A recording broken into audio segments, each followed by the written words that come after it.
Ticket ఇవ్వని అపోహాలు ఉన్నాయి. అది కాదు జయరామన్నకి టికెట్ ఇస్తామని మీరు చెప్పాలా. ఈరోజు ఇక్కడి నుంచి కదలల్లా. ఇదే మా బలం, మా బలహీనతతో మీరు ఏమి చెప్పొద్దండి. మా జయరామన్నకి టికెట్ కంపల్సరీ కావాలా అనే ఉద్దేశంతోనే అందరు కార్యకర్తలు అందరూ వచ్చాము. ఇక్కడ నేను వచ్చాము వైస్ ఎంపీపీ చిప్పగిరి మండలం.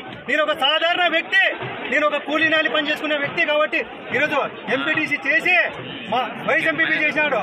అదే ఘనత మా జయరామన్నది. కాబట్టి ప్రతి ఊర్లో ఫ్యాషన్ గా ఉండేది మా చిప్పగిరి మండలం. అలాంటి ఊర్లో ప్రతి ఇంటికి పోతే జయరామన్న పేరు చెప్పుకునేంత విధంగా ఈ రోజు జయరామన్న వచ్చినాడు. కాబట్టి మాకు జయరామన్న టికెట్ ఇవ్వాలి. జయరామన్న అభిమానులం మేము. ఈరోజు జయరామన్న దాదాపుగా ఈ నియోజకవర్గం ఆలూరు నియోజకవర్గంలోన 25 ఏళ్ల నుంచి పట్టు ఉంది. ఈ గ్రామాల్లోన దాదాపుగా 25 ఏళ్ల అనుభవం. అంటే ప్రతి విలేజ్లోన ప్రతి సామాజిక వర్గం మీద పూర్తి ఒక అవగాహన, రాజకీయ అవగాహన, సామాజిక అవగాహన, ఒక విలేజ్ అవగాహన ఉన్న వ్యక్తి జయరామన్న. అలాంటి వ్యక్తికి కాకుండా టికెట్ వేరే వాళ్ళకి ఎవరికైనా ఇచ్చినా ఇక్కడ వైఎస్ఆర్ పార్టీ ఒక టికెట్ కోల్పోయే అవకాశాలు ఉంటాయి. ఎందుకంటే కొన్ని అసాంఘిక శక్తులు జయరామన్నని ఉద్దేశపూర్వకంగా టికెట్ ఇవ్వరాదనే ఉద్దేశంతోన అభూత కల్పనలు చెప్పి రాంగ్ మెసేజ్లు పంపిస్తున్నారు. అదంతా అవాస్తవము. పూర్తి స్థాయిలో జయరామన్న ప్రతి కుటుంబంలో ఒక కుటుంబ సభ్యునిగా ఉంటూ ఈరోజు ఆలూరు నియోజకవర్గంలో 60% ఫ్యాక్షన్ విలేజ్లు, మరి 60% ఫ్యాక్షన్ విలేజ్లు ఉన్నప్పుడు దాదాపుగా హైకమాండ్ అయితేనేమి, మీడియా మిత్రులు అయితేనేమి, ఎవరైనా అబ్జర్వ్ చేసుకోండి.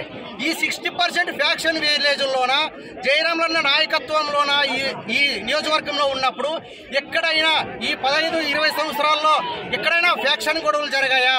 ఈరోజు జగనన్న సామాజిక న్యాయం అంటున్నారు.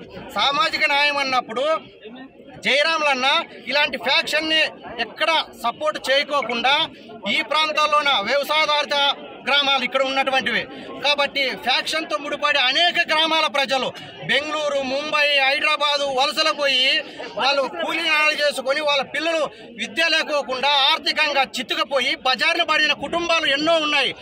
జయరామన్న ఎమ్మెల్యేగా గెలిచిన తర్వాత, మినిస్టర్ అయిన తర్వాత ఎక్కడో ముంబై, బెంగళూరు ఉన్న కుటుంబాలన్నీ ఇక్కడ మా ప్రాంతానికి వచ్చి, మా నియోజకవర్గం ఆలూరు నియోజకవర్గానికి వచ్చి అనేక రకాల ఇల్లులు కొనుక్కొని పిల్లలను చదివించుకొని అన్ని రకాల సుఖ సంతోషాలతో ఉన్నారు. జయరామన్నని కాకోకుండా వేరే వాళ్ళకి ఎవరికి ఇచ్చినా ఈ నియోజకవర్గంలో అసాంఘిక శక్తులు మళ్ళా లేచి కూర్చొని ఈ అభివృద్ధిని అనేది పూర్తిగా క్షీణింపచేసి దాదాపుగా 30 సంవత్సరాలు ఈ నియోజకవర్గాన్ని వెనుక తీసుకుపోయే శక్తులు ఈ ఆలూరు నియోజకవర్గంలో ఉన్నాయి. కాబట్టి జగనన్న గారు కూడా జయరామన్న మీద సానుకూల దృక్పథం పెట్టి కంపల్సరిగా ఈ ఆలూరు నియోజకవర్గానికి జయరామన్నకే టికెట్ ఇవ్వాలని, జయరామన్నకి టికెట్ ఇస్తే అత్యధిక మెజారిటీతో ఇదొకసారి మేము గెలిపించుకుంటామని. ఎందుకంటే నేను కూడా ఒక బీసీ వాడినే. ఎందుకంటే జయరామన్న నాయకత్వం నచ్చి దాదాపు 18 సంవత్సరాలు కమ్యూనిస్ట్ పార్టీలో పనిచేసిన వాడిని, మండల సెక్రటరీగా పనిచేసిన వాడిని నేను. జయరామన్న నాయకత్వం నచ్చి ఈ పార్టీలోకి చేరి నాకు ఎటువంటి పదవులు లేకపోయినా ఈ జయరామన్న నాయకత్వంలో ప్రజల కోసం పనిచేయాలనే ఉద్దేశంతో నేను కొనసాగుతూనే ఉన్నాను. మాలాంటి ఎంతోమంది యువకులు జయరామన్న నాయకత్వం నచ్చి ఈ పార్టీలో ఇంకా కొనసాగుతున్నారంటే వేరే ఉద్దేశం కాదు. కాబట్టి జయరామన్నకి కంపల్సరిగా టికెట్ ఇవ్వాలా. టికెట్ ఇచ్చిన అత్యధిక మెజారిటీతో ఈ నియోజకవర్గంలో జగనన్న గారికి గిఫ్ట్ గా ఫస్ట్ టికెట్. ఎన్నికల సమయం వచ్చిందని చెప్పి కొత్త ముఖాలు వచ్చి ఆలూరు తాలూకాలో ఎమ్మెల్యేలుగా పోటీ చేస్తాము, డబ్బు ఎంతైనా కానీ వెదజల్లుతాము అనే మాటలు వినబడుతున్నాయి.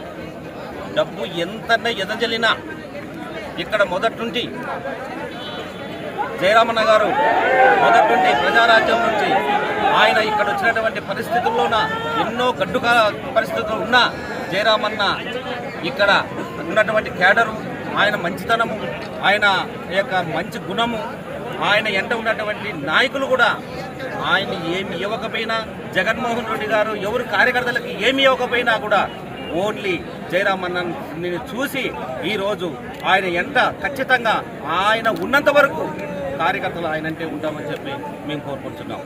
ఇట్లా జగన్మోహన్ రెడ్డి గారు మా మీద ఏమి కార్యకర్తల మీద ఏమి చేయకపోయినా మేము జయరామన్న ముఖం చూసే ఖచ్చితంగా మేము ఆయన ఎంట ఉంటాము, ఖచ్చితంగా ఆయన ఎంట నడుస్తాము, ఆయన బాటలో నడుస్తామని చెప్పి ఈ సభకు తెలియజేస్తున్నాం. ఇంకా ఇప్పటి వరకు ఆలు టికెట్ డిక్లేర్ చేయలేకపోవడం వల్ల మాకి జయరామన్న అంటే మాకు ప్రాణం. ఇంతవరకు పెద్ద ఫ్యాక్షన్ మండలం జనకొండ మండలము, కానీ ఏ చిన్న సమస్య లేకుండా 2014 నుంచి 2023 వరకు ఏ చిన్న సమస్య లేకుండా చేసిన వ్యక్తి జయరామన్న. మాకు అటువంటి నాయకుడు రాబోడు, మాకు ఖచ్చితంగా మాకు ఆయనే ఉండాలని కోరుకుంటున్నామన్నా. మరిన్ని వీడియోస్ కోసం ఛానల్ ని సబ్స్క్రైబ్ చేయండి, లేటెస్ట్ అప్డేట్స్ కోసం వాట్సాప్ ఛానల్ ని ఫాలో చేయండి అండ్ లింక్ డిస్క్రిప్షన్ లో ఉంది.